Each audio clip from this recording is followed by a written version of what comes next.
Hello friends, दृष्टि में आपका स्वागत है और मैं हूं आनंद।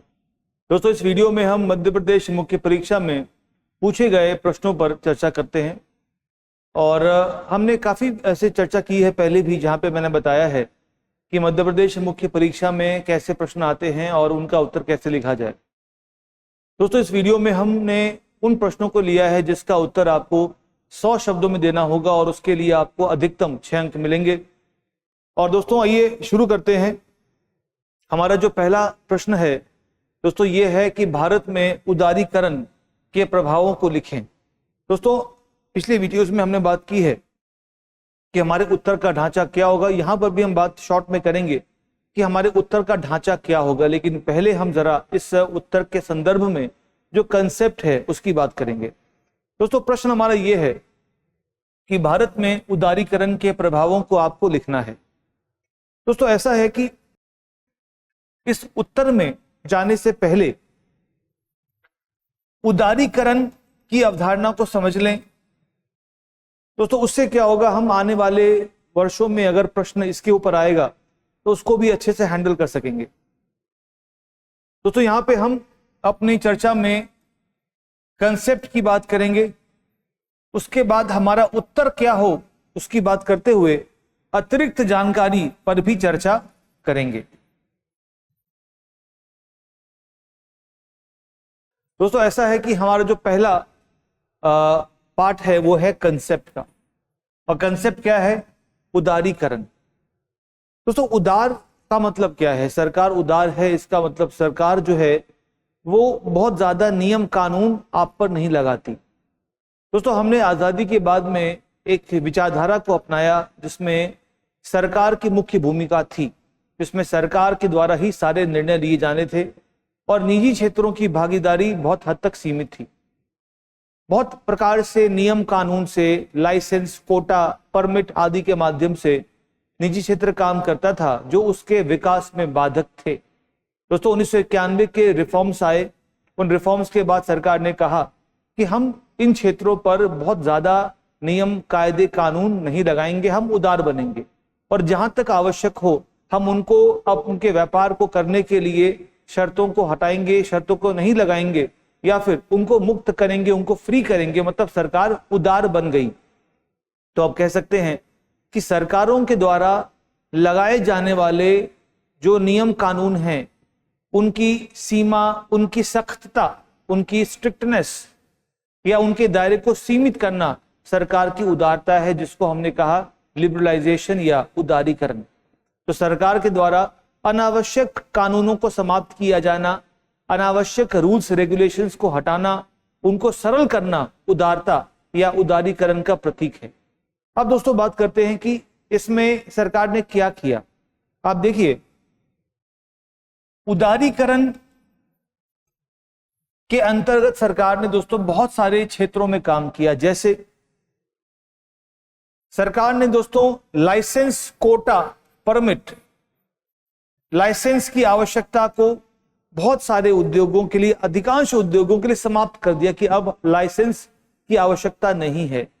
आप देखिए, अगर आप विस्फोटक का व्यापार करते हैं या आप तंबाकू का व्यापार करते हैं या फिर आप शराब बनाते हैं या आप दवा बनाते हैं या फिर कुछ ऐसे रक्षा के क्षेत्रों में काम करते हैं, तो उन क्षेत्रों के लिए भले आपको लाइसेंस की आवश्यकता हो, किंतु इसके अलावा अन्य किसी व्यापार के लिए आपको लाइसेंस की आवश्यकता कतई नहीं है। दोस्तों, ये क्या है?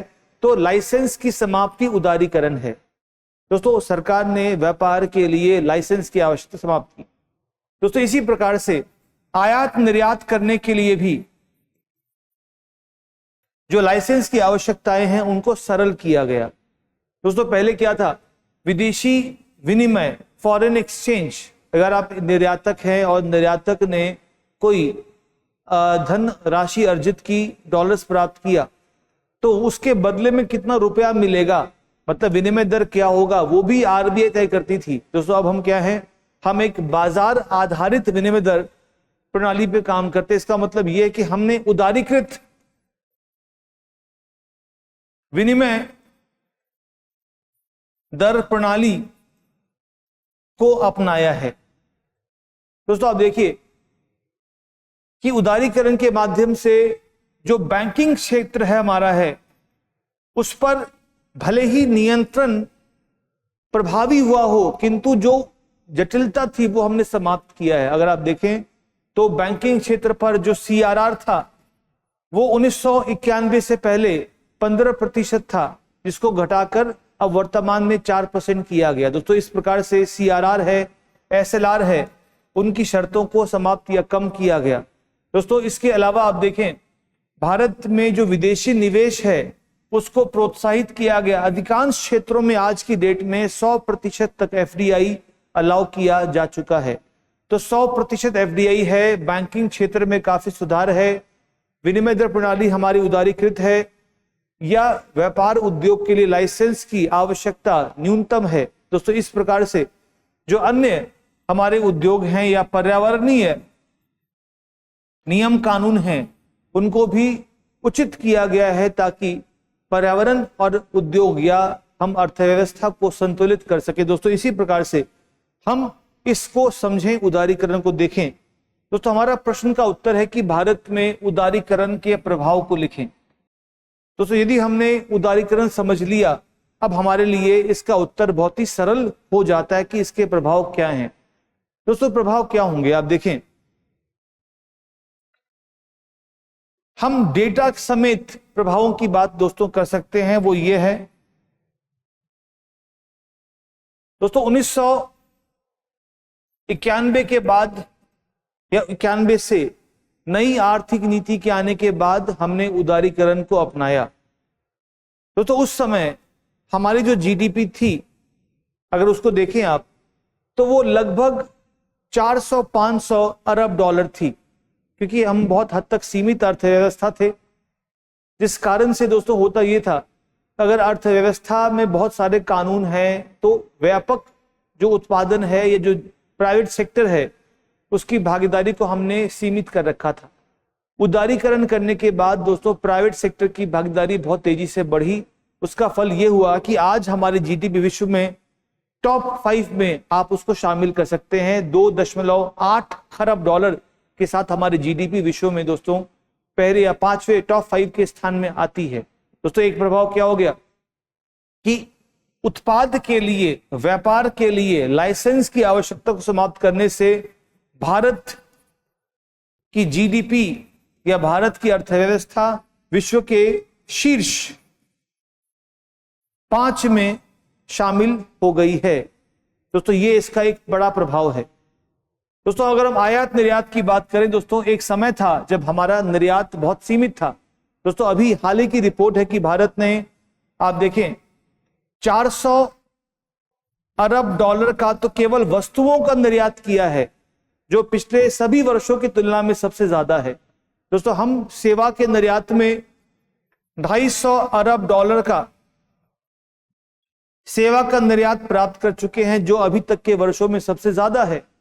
दोस्तों आप देख सकते हैं कि आयात निर्यात के ऊपर लाइसेंस की आवश्यकता को समाप्त करने से भारत ने अपने निर्यातों को बढ़ाया है। दोस्तों आप देखिए यहां पर अगर इनको आप जोड़ देंगे तो लगभग आप देख सकते हैं कि 750 अरब डॉलर का हमारा कुल विदेशी व्यापार 2021-22 में आया है, जो पिछले सभी वर्षों से सबसे ज्यादा है।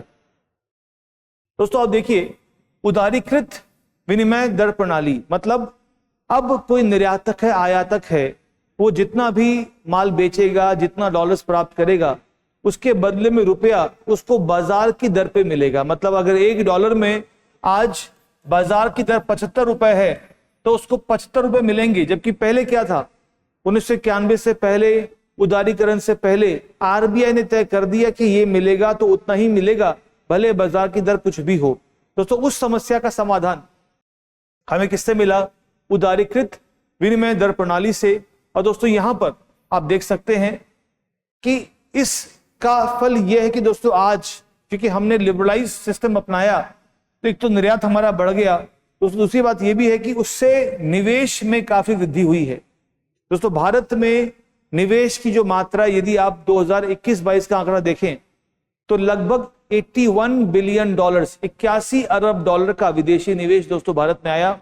और दोस्तों भारत इनमें भी टॉप 5 कंट्रीज में है जिनके पास सबसे अधिक विदेशी निवेश आता है। दोस्तों इस प्रकार से इस प्रणाली से निर्यात को बढ़ावा मिला है, इससे विदेशी निवेश को बढ़ावा मिला है, इससे विदेशी व्यापार को बढ़ावा दोस्तों मिला है।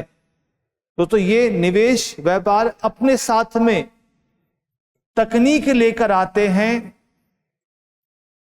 या तकनीकी उन्नयन लेके आते हैं, जिसको हम कहते हैं टेक्नोलॉजिकल प्रोग्रेस।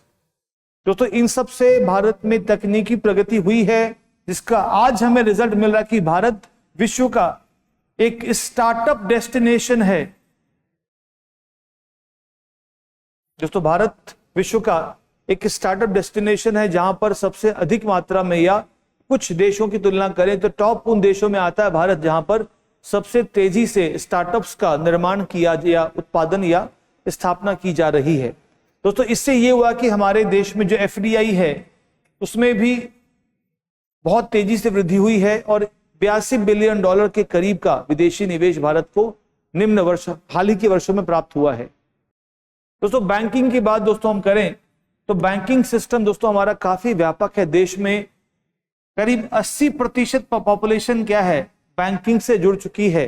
दोस्तों देश में करीब 22 तो प्राइवेट सेक्टर बैंक हैं और करीब 46 विदेशी बैंक है, फॉरेन बैंक्स हैं। दोस्तों इन सभी बैंकों ने, निजी बैंकों ने, HDFC है, ICICI है, एक्सिस है, इनका बैंकिंग क्षेत्र के विस्तार में बहुत बड़ी भूमिका है, जो पहले दोस्तों नहीं थी। उसका कारण क्या था कि सरकार ने जब सब कुछ कंट्रोल कर रखा था तो प्राइवेट सेक्टर की बैंकिंग सीमित थी, लेकिन जब से सरकार ने उदारीकरण किया है तो भारत में निजी बैंकों ने सरकारी बैंकों की तुलना में बहुत अच्छा काम करते हुए देश में बैंकिंग का बहुत तेजी से विस्तार किया है दोस्तों। और प्राइवेट्स के अलावा फॉरेन बैंक्स ने भी अपने पांव पसारे हैं और साथ ही साथ बहुत तरह के वित्तीय उत्पाद जैसे बीमा है या अन्य चीजों का विस्तार भी दोस्तों किया है। दोस्तों इसके साथ ही साथ देखिए आप कि अब ग्रीन तकनीकों की बात आती है और उस तकनीक में विदेशी निवेश या प्राइवेट सेक्टर की भूमिका भी बढ़ गई है। दोस्तों ये भी क्या है कि सरकार ने पर्यावरणीय क्षेत्रों का विस्तार भी प्रोत्साहित किया है, जब हमने प्राइवेट सेक्टर को सरकारी नियमों कानून के चंगुल से दोस्तों फ्री किया। और इसीलिए हम ये भी कह सकते हैं कि पर्यावरणीय क्षेत्र में भी दोस्तों हमारी प्रगति हुई है। उदारीकरण इसका एक अच्छा रास्ता रहा। दोस्तों ये हमारे पास हमारे उत्तर की मुख्य भूमिका है। अगर मैं समराइज करूं तो भारत में उदारीकरण से आप कह सकते हैं कि उदारीकरण से हमने क्या प्राप्त किया, हमने निर्यात बड़ा प्राप्त किया, निवेश प्राप्त किया, हमने स्टार्टअप्स प्राप्त किया, उद्योगों का विस्तार प्राप्त किया, भारतीय अर्थव्यवस्था में जो प्रतिस्पर्धा है उसको बढ़ाया है, विदेशी निवेश है या बैंकिंग है। दोस्तों इन सभी का लाभ हमें किससे मिला है, भारत में उदारीकरण से मिला है। अब दोस्तों हमने कंसेप्ट की बात तो कर ली, हम जरा उत्तर पे आते हैं। दोस्तों आप देखें जो उत्तर हमारा है वो इस प्रकार का रहेगा कि हमने देखा पहले कंसेप्ट कि क्या उदारीकरण है। अब दोस्तों हम जानते हैं कि यहां उत्तर लिखते समय हम पहले इंट्रोडक्शन की बात करते हैं, एक प्रस्तावना की बात करते हैं, फिर हम अपने उत्तर की मुख्य बॉडी लिखते हैं, उसके बाद हम दरअसल निष्कर्ष को प्रस्तुत करते हैं। दोस्तों ये बात करते हैं कि ये हमारा इंट्रोडक्शन क्या होगा, हमारा प्रस्तावना क्या होगा। दोस्तों प्रस्तावना में आप उदारीकरण की परिभाषा दे देंगे तो अच्छा रहेगा, सबसे सरल और सबसे सटीक उत्तर रहेगा, क्योंकि अगर आपने परिभाषा नहीं दी तो बहुत बार उत्तर में लिंक नहीं बन पाता या आप भी खुद कंफ्यूज हो सकते हैं कि हम क्या लिखने वाले हैं और क्या पूछा गया है।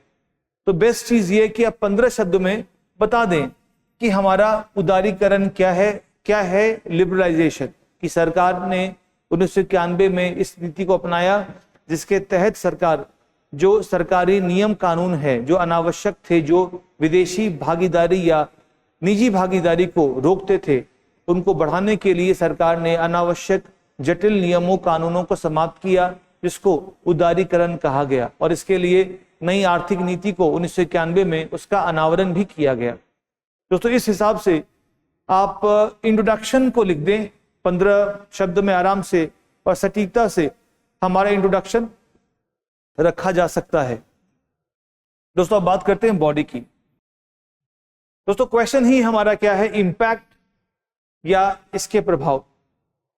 दोस्तों आप लिखेंगे कि उदारीकरण से भारतीय अर्थव्यवस्था के अलग अलग जो क्षेत्र हैं इन पे प्रभाव देखने को मिले, जो निम्न हैं। अब दोस्तों आप देखिए कि निम्न उपाय क्या होंगे। पहला जीडीपी, दूसरा निर्यात, तीसरा तकनीकी उन्नयन, चौथा स्टार्टअप, पांचवा बढ़ती प्रतिस्पर्धा, छठा उदारीकृत विनिमय दर प्रणाली, या सातवां एफडीआई, आठवां बैंकिंग और नौवां पर्यावरणीय स्थिरता या पर्यावरण के लिए आने वाला निवेश या उसके लिए आने वाला निजी प्रयास। दोस्तों इन सभी उत्तरों को लिखने के बाद में कुछ बचता भी नहीं है। आप देखें, प्रतिस्पर्धा हो गई, निवेश हो गया, एफडीआई हो गया, स्टार्टअप हो गया।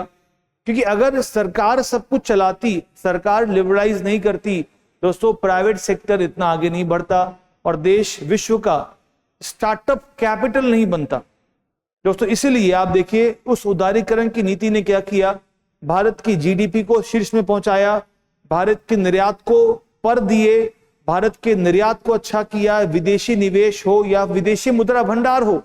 दोस्तों 1991 में हमारे पास 2 अरब डॉलर का विदेशी मुद्रा भंडार था।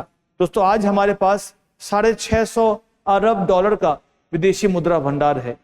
तो 2 अरब से लेकर 650 अरब डॉलर का विदेशी मुद्रा भंडार कहां से आया दोस्तों? वो आया है हमारे इस नीति से, जिसको हम कहते हैं उदारीकरण, एक उसका एक उपाय है दोस्तों। इसीलिए उदारीकरण ने हमारे फॉरेक्स को बढ़ाया, उदारीकरण से भारत की बैंकिंग सेक्टर को बढ़ावा मिला। दोस्तों उदारीकरण से क्या हुआ, विदेशी निवेश में हमने जो एफडीआई है उसकी सीमा को बढ़ाया है। लगभग सभी क्षेत्रों में आप देखेंगे, अधिकांश क्षेत्रों में 100% तक का विदेशी निवेश बाहर से आ सकता है। मतलब सरकारी जो नियंत्रण था उसको हमने कम भी किया। हालांकि इसका जो लिंकेज है वो आपको वैश्वीकरण से भी दिखता है, किंतु वैश्वीकरण भी तब होगा जब उदारीकरण होगा। जब सरकार उदार होगी, जब सरकार कानून कम करेगी, तभी तो हम क्या करेंगे, विश्व से जुड़ेंगे। तो इसलिए इस उदारीकरण ने देश के वैश्वीकरण को बढ़ावा दिया है। हमने विनिमय दर को सरकार के कंट्रोल से मुक्त किया, तो इससे निर्यात, निवेश, नवाचार, तकनीकी उन्नयन, स्टार्टअप, एफडीआई, बैंकिंग और लगभग सभी क्षेत्रों में दोस्तों हमें लाभ मिला। दोस्तों ये आप देखें, हमारे पास 8 से 9 बिंदु हैं। यदि आप एक सेंटेंस भी लिखेंगे 10 शब्द का, 12 शब्द का, तो भी आपका उत्तर 100 शब्द क्रॉस कर जाएगा। इसीलिए हम संक्षिप्त में कोई 8 बिंदु चूज करेंगे, 8 बिंदु पर हम 10 शब्द लिखेंगे, तो हमारा उत्तर क्या होगा, 80 शब्द की बॉडी हमारी बन जाएगी। दोस्तों यहां पर आप देखें, हमारी बॉडी बन गई 80 वर्ड्स की, परिभाषा 10 से 15 शब्द की। अब दोस्तों निष्कर्ष की बात करें। दोस्तों निष्कर्ष का मतलब यह हुआ कि यहां पे और क्या कर सकते हैं। आप बताएंगे कि उदारीकरण अभी भी एक, आप कह सकते हैं उदारीकरण एक प्रक्रिया है। दोस्तों उदारीकरण एक मंजिल नहीं है, एक प्रक्रिया है। और अभी भी रक्षा का क्षेत्र है या अन्य जो क्षेत्र हमारे हैं, उनमें भी सरकार के नियंत्रण को सीमित करने की जरूरत है, ताकि विदेशी निवेश को बढ़ावा मिले। लेकिन साथ ही साथ उदारीकरण के साथ साथ जो विनियमन है, जो रेगुलेशन है, उसको प्रभावी करना सबसे प्राथमिकता होना चाहिए। दोस्तों ये जो रेगुलेशन है, विनियमन है दोस्तों, उसकी बात आप जरूर करें, क्योंकि सरकार ने नियम कानून कम किए और प्राइवेट सेक्टर को बढ़ावा दिया, किंतु क्या उनको सब कुछ दे सकते हैं आप, या सब कुछ उनको फ्री कर सकते? नहीं दोस्तों, उनके ऊपर भी सरकारी जो विनियमन है, एक रेगुलेशन है। नियंत्रण की हम बात नहीं कर रहे हैं, हम बात कर रहे हैं रेगुलेशन की, कि वो अपना काम मुक्त होके करें। किंतु क्या कोई बैंक, अगर अब निजी बैंक को आपने बिल्कुल फ्री छोड़ दिया, तो हो सकता है कि मुनाफे के लालच में वो लोगों के या देश की अर्थव्यवस्था के लिए घातक सिद्ध हो। ऐसे घोटाले सामने आए हैं, कुछ बैंकों के घोटाले सामने आए हैं, या कुछ अन्य शेयर बाजार के घोटाले सामने आए हैं, जिसके बाद से ये महसूस हुआ कि सरकार उदार तो हो गई, अच्छी बात है, किंतु उसके साथ साथ जो रेगुलेशन है उसका भी होना बहुत जरूरी है। दोस्तों इसीलिए निष्कर्ष में हम बात करेंगे कि उदारीकरण प्रभावी तब होगा जब इसके साथ साथ एक प्रभावी विनियमन होगा, रेगुलेशन होगा, ताकि उपभोक्ताओं का, नागरिकों का जो हित है उसको सुरक्षित रखा जा सके। दोस्तों ये था हमारे इस प्रश्न का उत्तर, और हमने विस्तार से इसकी बात कर ली है। अब दोस्तों हम अगले प्रश्न पे आते हैं, जिसका नाम है, जिसका तथ्य है कि आर्थिक विकास के तत्वों का उल्लेख कीजिए। दोस्तों ये प्रश्न बहुत ही सिंपल है, बहुत ही सिंपल सा प्रश्न है कि आर्थिक विकास के तत्वों का उल्लेख कीजिए। दोस्तों पहली बात तो यह है कि आर्थिक विकास क्या है। आप देखें देश में जो अर्थव्यवस्था है, जैसे अगर हम देश की अर्थव्यवस्था को देखें तो जो प्रति व्यक्ति आय है, उद्योग है, कृषि है, नवाचार है, इन सब का जो समागम है, इन सब में जो प्रगति है, उसको हम आर्थिक विकास कहते हैं। तो अगर मान लीजिए हम इसको ऐसे देखें कि आर्थिक विकास जो हमारा होगा वो कृषि, रोजगार, उद्योग, या अगर हम बात करें कि निवेश, अवसंरचना का विकास, इंफ्रास्ट्रक्चर, आय या समग्र जीडीपी के बढ़ने के फलस्वरूप देश में दोस्तों क्या होगा, देश में इकोनॉमिक डेवलपमेंट होगा, जिसको हम आर्थिक विकास कहते हैं। दोस्तों प्रश्न बहुत सिंपल हो गया कि क्वेश्चन ये हो गया हमारा बेसिकली कि जब कहा गया कि आर्थिक विकास के तत्वों का उल्लेख कीजिए, तो इसका मतलब यह हुआ कि आपको यह बताना है कि कृषि, रोजगार, उद्योग, निवेश, इंफ्रास्ट्रक्चर, आय, जीडीपी आदि के तत्व क्या हैं, इनका आपको उल्लेख करना है। दोस्तों बहुत ही सरल प्रश्न है ये। तो दोस्तों यहां पे अगर हम कंसेप्ट की बात करें दोस्तों हम ये कह सकते हैं कि आप देखिए किसी भी देश की आर्थिक प्रगति जिन तत्वों पर निर्भर करती है दोस्तों वो क्या है। अगर आप देखें हम बात करते हैं मानव संसाधन की,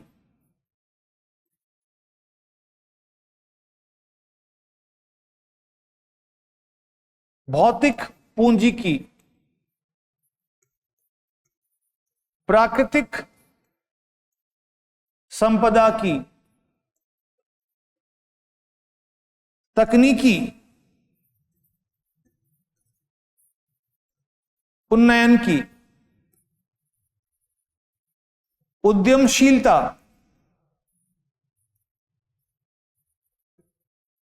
अवसंरचना, निवेश।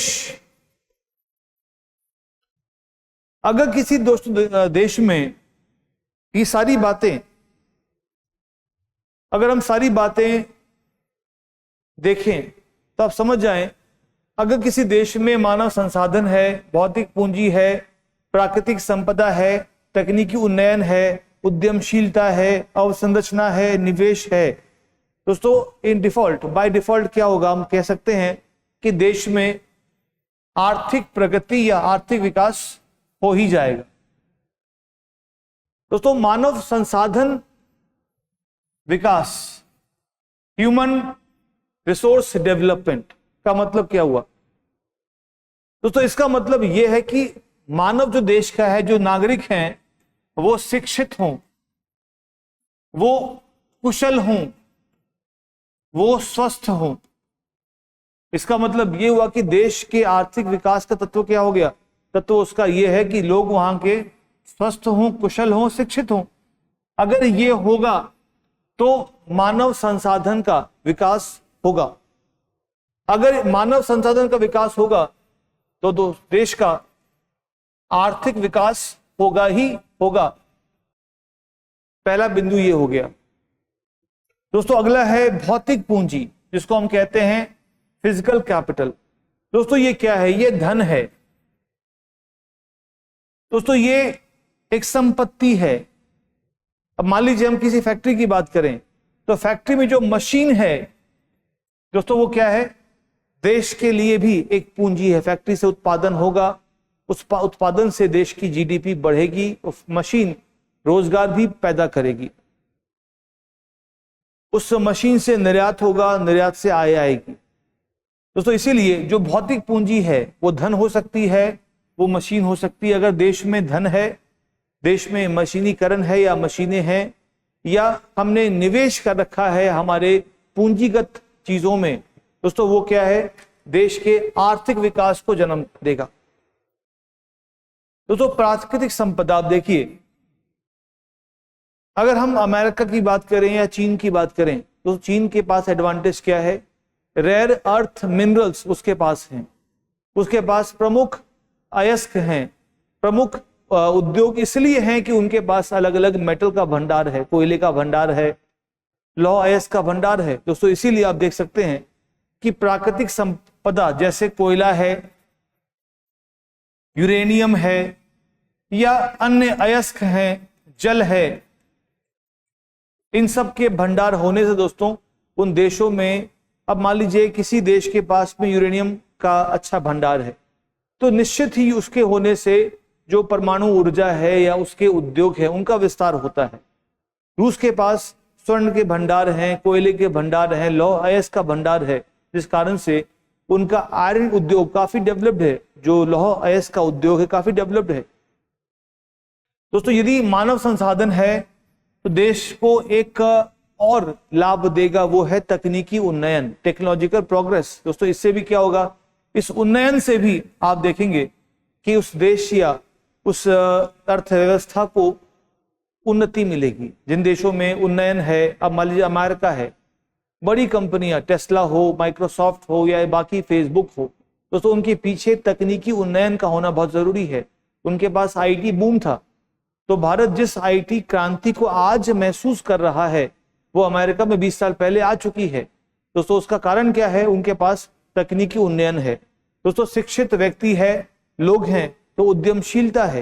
दोस्तों आज भारत में स्टार्टअप कल्चर है, जबकि अमेरिका में 20 साल पहले ही बिल गेट्स हो, जेफ बेजोस हो या इलॉन मस्क हो जैसे लोगों ने उद्यमशीलता का पहचान दिया है।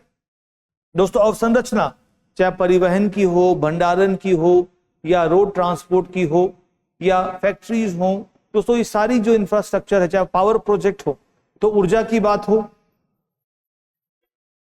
परिवहन की बात हो, तो ऊर्जा है, परिवहन, दोस्तों इन सभी को मिला देंगे आप तो आप देखेंगे कि अवसंरचना का विकास दोस्तों इस प्रकार से होता है। दोस्तों अंत में क्या आएगा, निवेश। दोस्तों निवेश चाहे निजी का हो या विदेशी हो, इन सब का होना जरूरी है दोस्तों, तभी क्या होगा।